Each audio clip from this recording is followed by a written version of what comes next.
Hi, Warren Whitlock here with Peter Voss, the CEO and Chief Scientist of Aigo.ai. And I'm excited to share this guy with you because, first of all, I don't get to talk to a lot of scientists. And then smart scientists doing stuff in AI, that's just great right there. But that's not the good part. We'll get to that in a moment. Peter, welcome. Thank you for being with me. Yeah, thanks for having me, Warren.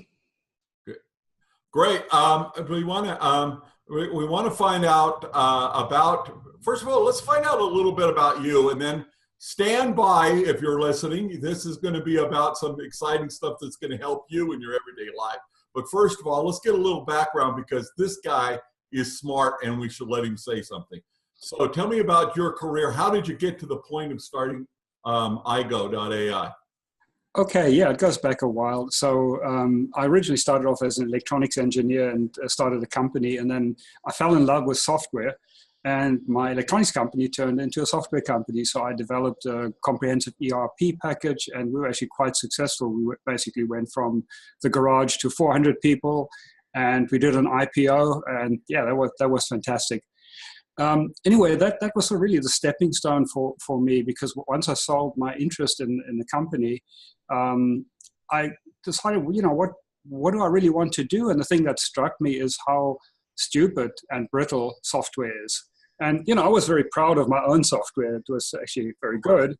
But still, whatever the programmer didn't anticipate, it just sort of crashes and burns. It doesn't have any common sense and so on. And that's basically the state of software generally, whether it's artificial intelligence or other software.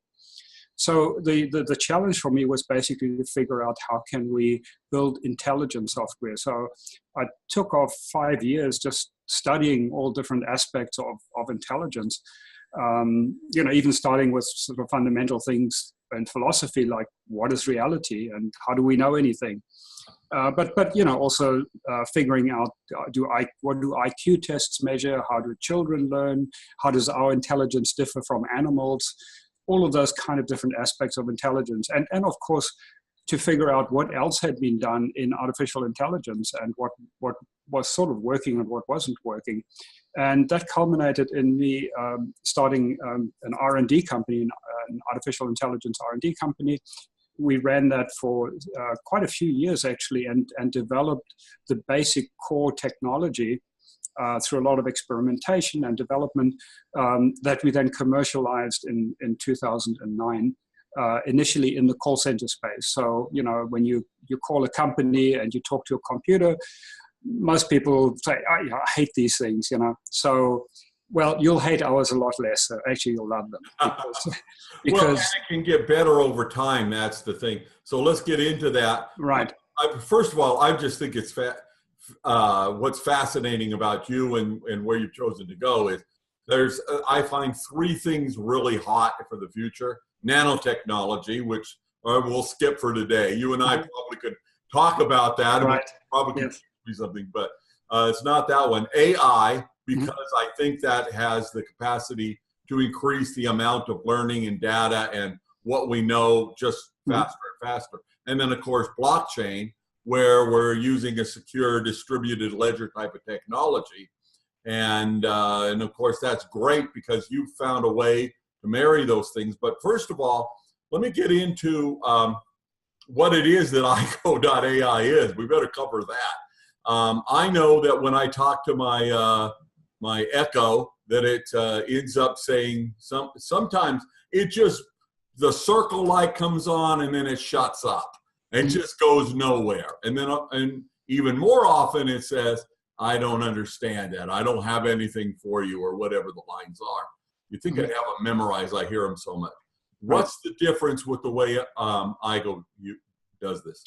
Yeah, that's a good point. I mean, there's a very fundamental difference that the current chatbots, such as Echo and Siri and Alexa and Siri and Google Plus and Cortana, really don't have any intelligence as such. And what I mean by that is They don't remember what you said earlier in a conversation at all. They just sort of trigger off on one thing you say. They don't learn interactively. They don't remember what you said, so it's just a history, but they also don't learn new things. And they can't handle complex sentences because they don't actually understand. They don't actually make sense of what you're saying. They just do sort of pattern matching. If something sounds roughly like you want Uber, then okay, they'll give you the Uber app, or you want to, play a particular song. So there is no learning, no reasoning, no understanding, and you can't have an ongoing conversation with them.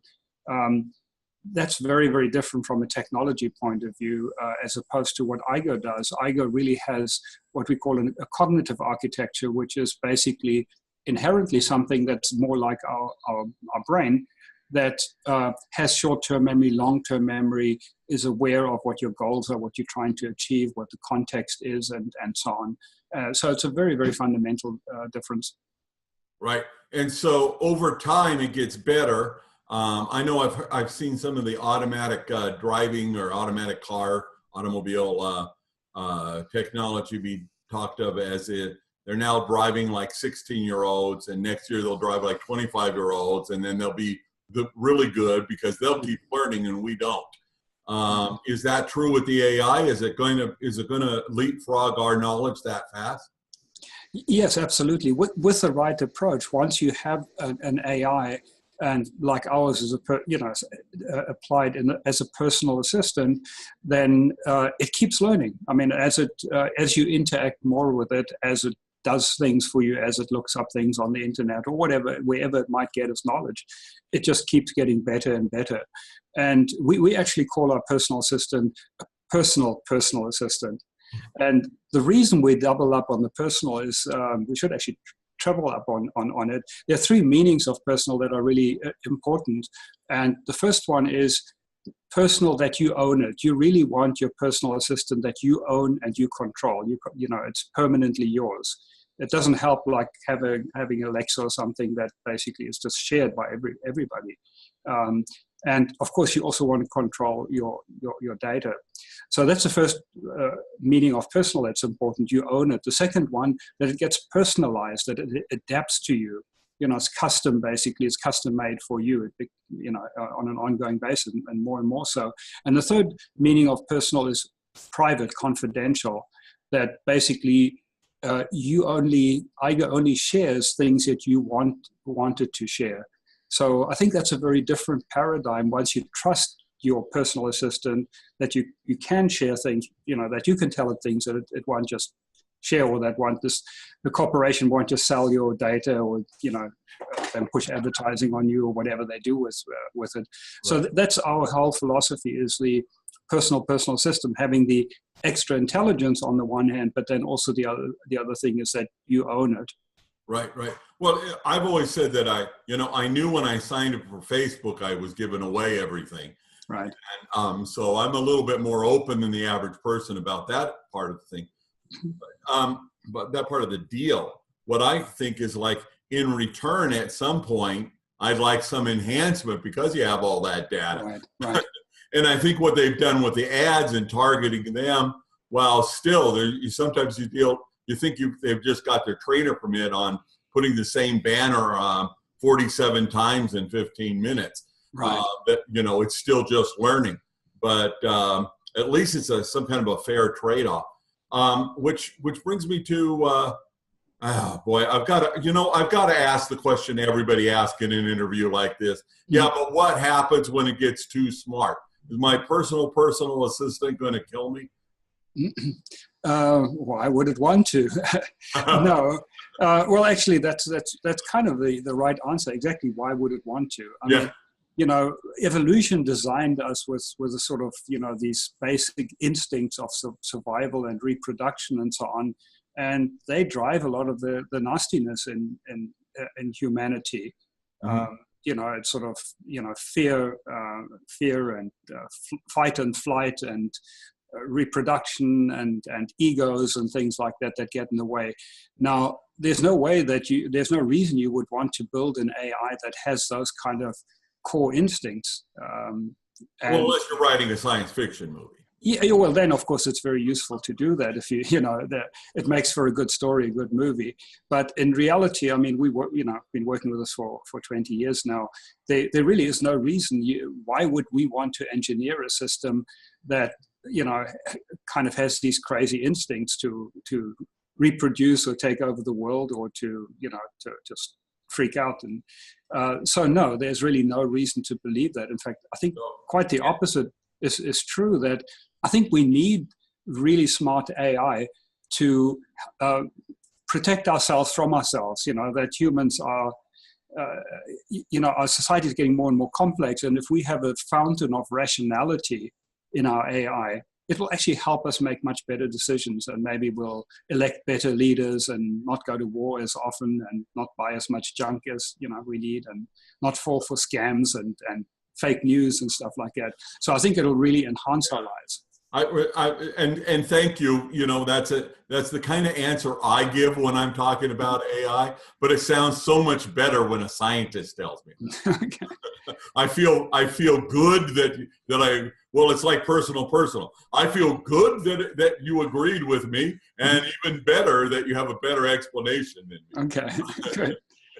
So that's fantastic. So, and I assume if we had somebody did program a bad AI, we're going to have many AIs, and we can program an AI to seek out the ones that are creating the fake news or doing something, which all remains to be seen, because we don't have enough intelligent AIs, as we've seen. Right. Things have a dead end. One of the things I got about when you were talking about programming, something I'd never really thought of before.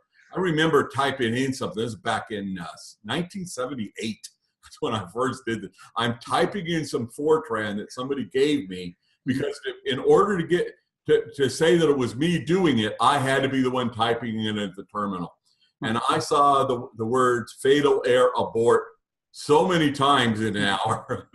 Right. Everything caused fatal error, abort, or abort fatal error. I don't remember which one it was. The Fortran line would come back. Basically now, what AI can do is start looking for those places. Where is the dead end? Where does the code break? And then doing something friendly with that. And oftentimes we don't need like, well, I understand what you meant, and I'm going to go get it. What we need is somebody saying, like, I think that you meant this, and based on what you've told me before, this is the context. And so some of that. So the conversation continues. Most of my conversations with my voice machines ends up with me frustrated that I just can't get past some point. Right. No, exactly. That's really how personal assistant or an AI needs to work. Is if it doesn't understand something or isn't certain, it needs to be able to clarify. It needs to ask you, what do you mean? Do you mean this? Or do you mean that? But then it also needs to remember what you tell it and use it in future, so that you don't do that every time. So here's the fun part. Now we've got this. You've got it privatized, and I've got my own little storage of smart AI in there, my own her, and Yes. And I control it, and I control access to it. How does that work for you? I mean, that's where we bring in the tokens and blockchain? How do you create a business out this and without going evil on us? Right, exactly. So, I mean, at the moment, we strike this bargain that basically we get these free personal assistants or chatbots, but they're really not free. We're selling our soul, for it, so that we get advertising pushed at us, and generally our data is sold. So what we're offering is basically on the blockchain, that your Aigo is secured. Every Aigo has a serial number. It's unique. It's basically yours, and it's registered on the blockchain together with all the data that goes with it. So, basically we secure and guarantee the ownership of an individual Aigo. And that's a very different business philosophy. Secondly, we also allow for people to teach Aigo additional skills. So if you are good at teaching maths to third grade, or helping people manage stress, you could teach an Aigo those skills to be able to help somebody else, and then you get royalties paid. And then again, the blockchain setup allows us to have smart contracts to pay people royalties. And the whole ecosystem of people who use, create and sell Aigo intelligence are basically part of this blockchain community, and the currency there is the Aigo token. So everybody benefits from the tokens, increasing in value as the community grows. So we see that as a sort of tightly knit, forward-looking community of Aigo users, and we'll do this as a freemium model so that people can participate, get into the community, but as they get more and more use out of Aigo, they will then pay for that, and that's sort of essentially our business model. Right, and you're like making it on the shaving off a little bit of every transaction kind of model then. Correct, yeah, in the store. Sell us to somebody else. Yeah, there are also opportunities on the enterprise side, which would be outside of the Aigo store, which is a synergistic business where basically the same technology can be used in the enterprise in different ways, and that in fact will subsidize the community of end users. Right. It works out for you because you get one into everybody's hands, and right. And then the business model allows you to grow and sell it to the people who really right. Exactly. Yeah. Without having to sell us. That's a fantastic thing. It's like freemium with something extra. Yeah. Right. Freemium, you're always giving up something, but this you get a little something extra there. And that's fantastic. So tell us now to get this all started, you're issuing a token and people can buy into it. How does that work? Right. So we have started our token sale. It's aigotoken.ai. And basically... Let me interrupt. Aigo, in case you've missed this so far, is AIGO. So aigotoken.ai. AI. Yeah. Right. That's the website. And basically, and unfortunately in America, only qualified investors can participate, just because of legal restrictions. Mm-hmm. And our sale continues for another 2 months almost. And then basically we want to launch and have people start using Aigo. Fantastic. So again, the website is Aigo Token, AIGO token.ai, and the company is at Aigo.ai, correct? Correct. Yeah. It's been Peter Voss here. I'm Warren Whitlock. Thanks for listening in.